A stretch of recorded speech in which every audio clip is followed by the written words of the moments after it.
I'd like to answer questions that may seem obvious to everybody else, but if you don't have any type of experience and you don't want to ask, I'll volunteer. So I always wonder what this PSAM mode was, right? Everything else is simple. There's the user settings, there's a scene mode, and then there's auto. But this PSAM seems like a mystery, or was a mystery to me. So PSAM stands for program. Program, everything is automatic. You get a chance to go and set the ISO, but I believe that's it. And then there's shutter. Shutter priority sets the shutter, and then after that, everything else is set on automatic. And then after that, you have aperture. Aperture is where the lens opens and closes. It's the thing that sets the depth of field, or how blurry that an image is, or the background. And then last and not least, there's manual.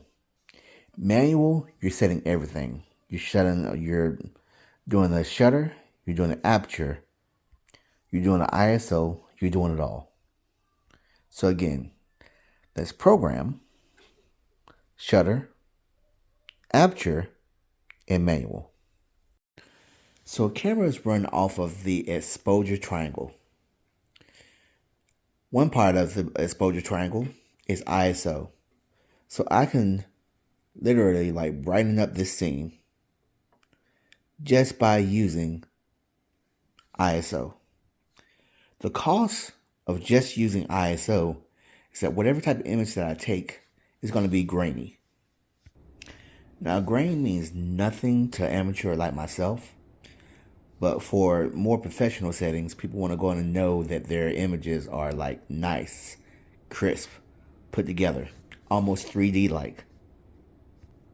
Being greedy with your ISO does the opposite.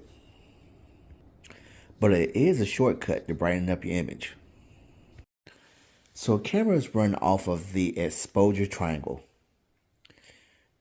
One part of the exposure triangle is ISO. So I can literally brighten up this scene just by using ISO. The cost of just using ISO is that whatever type of image that I take is going to be grainy. Now, grain means nothing to amateur like myself, but for more professional settings, people want to go in and know that their images are nice, crisp, put together, almost 3D like. Being greedy with your ISO does the opposite. But it is a shortcut to brighten up your image. So what ISO is something like artificial light. It helps the camera compensate when the area is kind of dark, like my area right now. It's one of the ways that a camera compensates besides using aperture, which we'll get on that on the next video. So our next step in the exposure triangle is your f-stop, or aperture. The aperture is the thing that I was talking about how the lens can go wide or narrow. So what I have here is a kit lens. Very small aperture, very slow lens. The aperture is the thing that lets the light come through the lens. And if enough light comes through that lens, then it separates you from the background and creates an effect called bokeh. Bokeh is that film or haze that separates you from the background. So here's a brief demonstration of what the aperture does. Alright, so right now we're at f4. It's letting in light. And then the higher it goes, the less light that it takes.